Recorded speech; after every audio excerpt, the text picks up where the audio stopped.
Reveal and Restore YouTube channel na NZL te ting tunga masan ki pa thu kon ge na likes le comments sun bola ngai dan hun share te ting tunga le ki pa thu kon gen a hi tuni in mi tam tak te na boy piu dot na hodam na mang thei ya chi tho ki sai sut khom le ichia hun paisa a topic dang isu danin ho chik a I thei siam de zong nga sut som non hi a nu le pa mol chik chik te le naw pang te na tom thei siam di I de ja ka simple thei to pa gen som hi a Bible College le seminary khong a Bible vasin khalo te khwal na hi chibang video hong ki bol zel hi manin mi atam thei lamin I phat tuam pi the na dingun anasir son zel le chi in ikingen a hi hot dam na mang thei ya Jesu I hondam pa dia isan nunga I hot dam na mang thei non a hi diam piang thak ikichi nung in khelna I khaseka tua khelna I lai taka si bang hi zen zen le van gam ilut ma diam sap tuam dan pal zut ziakin sap tuamin dan polama hon koi lai tak in si bang hi zen zen le van gam ilut diam ipiang thaka bangtan hiam nungin inung tol kha a tua inung tol lai takin sile van gam ikai diam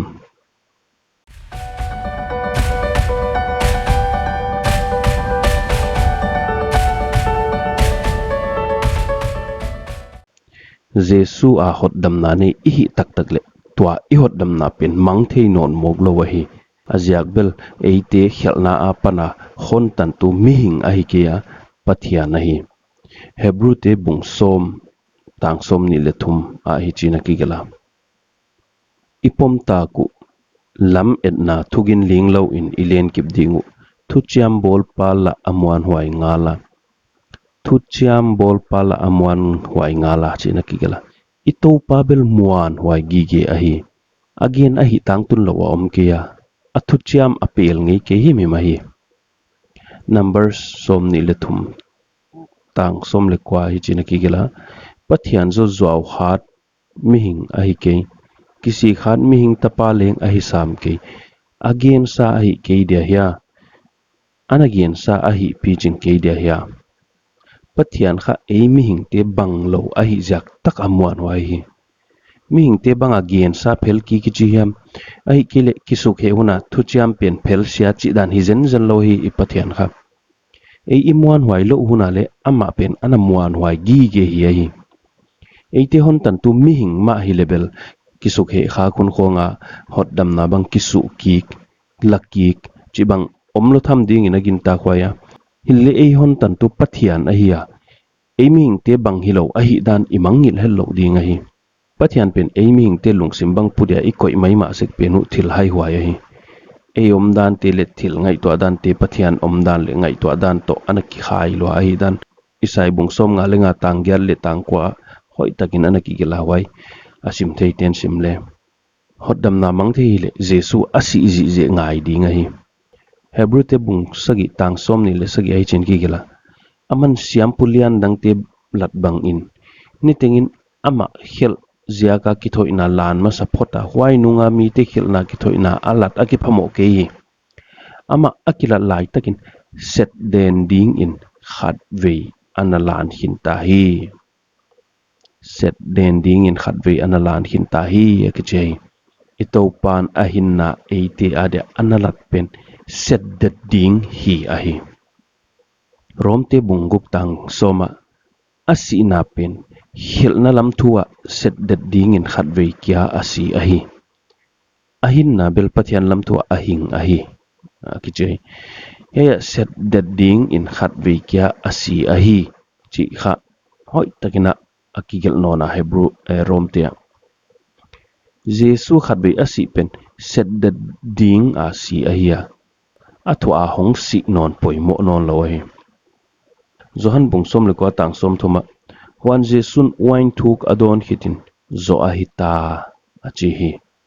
alu akuna akha ta hi Jesuin zo a hita achi a zo hi pen ma hi to Calvary cross a Jesuin ahin na pia ei hon tat na pen tang to na set ding hita hi leitung kilum le hot dam na mang thei non lo a hi Jesu le a hong si ngai non lo a hi jesuin zo ahita achia kha zo hita ahia athwa hong si ngai non lo hi kha siang thowa chamtia om hi efesa te bung khat tang som le thum le som le lia huan no ten thu tak thu na hot dam na tan chin hoyu ngai hia anagin tang nungun ama a chiam sa kha siang thowa chiam te in na om ta ui tang som le lia huai kha siang thobel igo lwa ding tat na kim ilwa matinga pathian thupi na dinga kham na hi he kha siang thowa chiam te in na om ta u chi na akigela he chiam te ki chi kha grika iet ale sfragit jo ahia pathian in mi kwa hiam ahong pian thak chang kha siang thowa khak bit kal bit kem bit chinadan ahi english a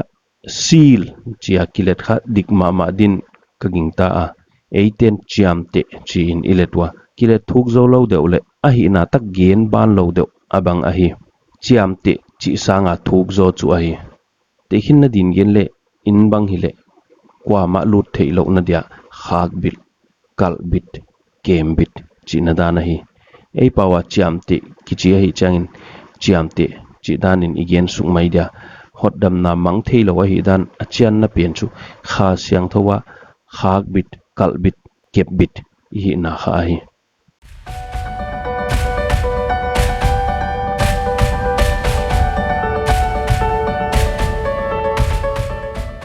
kha siang thowa chiam te chi bang chu da na hiam jesu yai khovela om lain anung zuite kyanga hi chi in anagen hi zohan bungsom li tang som le kuka wan ken pa kangen dia aman khamwan padang na kyang wa omgi ge ding ahon peding hi ama tu thu tak kha ahi hiai thu gen pen kha jesu ahia hiaya aman kichipen pa pathian ahia hiaya khamwan pa kichipen kha siang thogen na hi jesu in pa kyanga kha siang tho hon ngep sak dia pa in kha siang tho hon sol dia wai kha siang tho pen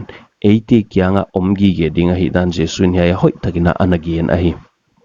hiai atunga jesu in again pen van aka dekin gen nona na septe bung khat tang lile tanga amau a om khom layon hiai thu pia ka pia hi jerusalem khwanu se kei unla thil piak kapa thil chiam ka gen na zaku nanga kin ken un zohan in tui in abaptisa himale tu nung zek chiang in kha siang thowa baptisin na omdingu chi in jesun hiaya again chu anung zuite van aka san hit chianga paidal mailowa pa in kha siang tho ahon solding pen jerusalema anangak ding in thuil ahi hochi a kha siang thowa baptisa om ding ahi danu jesuina ahil khol ahi kha siang thowa baptisi chi chu kha siang tho tanga kha siang tho in teng khum chi na hi mai hi ho chi ka genin pentecost ni in nung zuiten kha siang tho ahon tang ngeiwa na septilai bu simle zentel te hi in jesu ging ta photin kha siang tho tan dan hoi taka ki gelahi mi kwa hiam hong pian thak chain kha siang tho ama hong tenga hiai ahi kha siang thowa cham te chi romte bungya tangkwa himale pathian kha no mawa a om tak tak level sa a om na hi kewa kha a om na hi zo uhi kwa pe chris kha nei lo zo ama a hi lo a hi chi na ki gelahi eya kha siang tho a om ke le chu piang thak lo jesu to ki zob na nei lo chi na a hi piang thak tak tak hi le chu eya kha siang tho teng dinga huai kha siang tho in ei chikma hon paisan non lo ding hi manin i hot dam na mang thei non mok lo hi hi ho che khai thei siam na din hi dan in gen le india at tata company ten gari tuam chitam pi ta ka bolua hiaya ni chau enjol le hiai pen nexon na hi a hiai pen altros a hi hiai te tata company te gari a hi chi akithe ina chu hiaya a logo wa hi hiai logo a om zekin hiai gari te tata company te bol a hi dan amu tengin thei mai a hi hiai pen a hi le mahindra te bol a hi a eila malar ma male ide ima mau bolero a hi hiai bolero gari pen chik ma in Tata company te gari ki chingei ngei lo ding ai azia ka hile hiya Mahindra logo ki bela Mahindra tia a hi dan nial the imok lo ai wai bangin piang thak te sunga kha siang tho a omta a wai kha siang tho pen a chiam te hi ta oi sapa wa chu sil aki chi chat mai sethanin bang chu tukin panla in pathian khuta pathon kai hiak som lele hon kai hi thei non lo ding ai jesu in hi chi in anagiana johan bung som tang som ni le gyat le som ne le kwa akyangwa tang ton hin na kapia tang ton in amang thang ke ding wa kwa ma in ka khut a kipan hon sut sam ke ding hi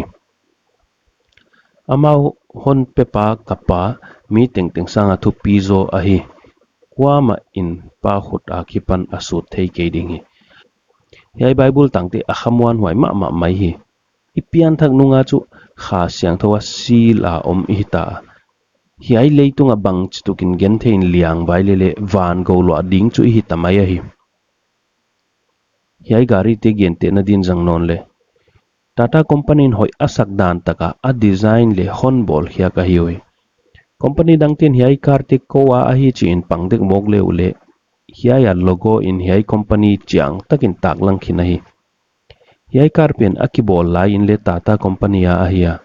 akibol hit le athak lai in le Tata company a hiya kum so ma ki zat nung le alui nung in le Tata a hi thoi ave accident kha ka le Tata a hi na kiam ton lawa lui se go patai theinon lawa om nung in le Tata company a hi tho tho ui waida na kha siang thowa chiam te hiya ipian thak tung in le pathiana hi a inung tol kha khun in le I hi thowa idam lo chiang in le khalama I har le ha lo hun in le pathiana hi dena hi inung tol hun in le pathiana hi isi tan pha le isi inung tan pha a le pathiana ki hita ai tang to na pathian ta ki hita ai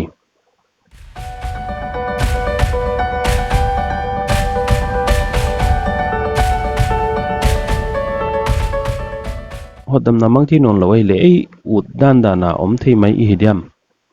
khelna ki bol den dia tat ki hilawai romte bunguk tang khal le tang nia bangi gen ta dia le happy na akhan sem thei na ding in khelna a I om ni lo ding wa ya om ni lo hial ding ei te khelna lama sisa khelna a bangchin I hing thei lai dia ya sol tak polin khelna a I om ni lo ding wa ya achia om ni lo hial ding ei te khelna lam a sisa khelna bangchin I hing thei lai dia achia hi khelna a kibwala uleda khosadia tat ki hilawa pathian de dana hinga amin thupi na dia hin khwa zata ama lungkim na izon pen imo puwa khita ahi pathian temple I hi dan bible a chang takin ki gela pathian temple I hi tak dan mangil lawa hin khwa zat ding hi zuta ahi kha siang tho lung kham taka ikoi ding hi lo ahi efesa te bungli tang som thum a simle tang som le sagi apat tang som thum le ni tan le asimu thwaya hilele no all in na ut wala na sim leuchin asaulo khadia wan pathian kha siang tho tan na ni adia chiamte na hi na u hi lung kham ke un tan na ni adia chiamte na hi na u hi lung kham ke un achia hi piang thak I hi nunga thil I hi khel khak changa kha siang tho ei a ompen ki hi lung kham khazel hi iot dam na bel mang the hi tuan zen lawa aya I khel tamale kha siang tho ki lung kham sak mun ding chi na hi ai kha siang tho lung kham taka I koi changin I khalam hin khwa kewa ki pa na di omlowin hin khwa ki zangi thil siam thaki korin ni na bunga tang som lenga chi na ki gela hochi a hi jakin kwa pe krisa a omle thil siam thak a hong hia thil lui te mangta ngayun a hong thak ta oi thil siam thak I ta bangzia ga khelna ki bwal lai ding I dia khelna ki bwal un lai I level thil siam thakilowa thil siam lui anaki hiden lai hi khadinga hi eya thil siam thaki na a hong kilat thei kele thil siam thaki nai lo ki hi khamai the ai a piang thak lo pi piang thak dana ki koi den le ki khamai the ai piang thak dik takin bel jesu tat na angai to khak chiang in ki pa na in kidima topan ke adia hinna pehial ahi le ken bangka petuk sam dia chin ahi thei top a pathian de dana hing ding in pathiana din ki pekhezo hi hodam na mang thei non lo hi le ka ud dan dana hing thei ka hita chi ngai sunna nei table jesu to ki zob na nei lo u hi zo ding u ahi hijdan lungput nei lai ten bel calvary cross a jesu ki kilpen munai lo u hi khading u ahi hodam na mang thei lo ahi na pen advantage a lak som I le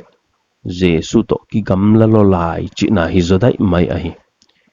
piang thak dik tak na hi le hodam na mang thei lo ahi dan na thei in pathian ina athug le asan dan namu chiang sem ding in kagingta pathian kyanga kipa thu na gen ding ina kagingta ahi tunia hodam na mang thei lo hi dan I thei pen midang te thei da I dei saksa ma le hiai ana share son ding ina ikinge na hi topan en tu te hon vol zol cha then ki pa ke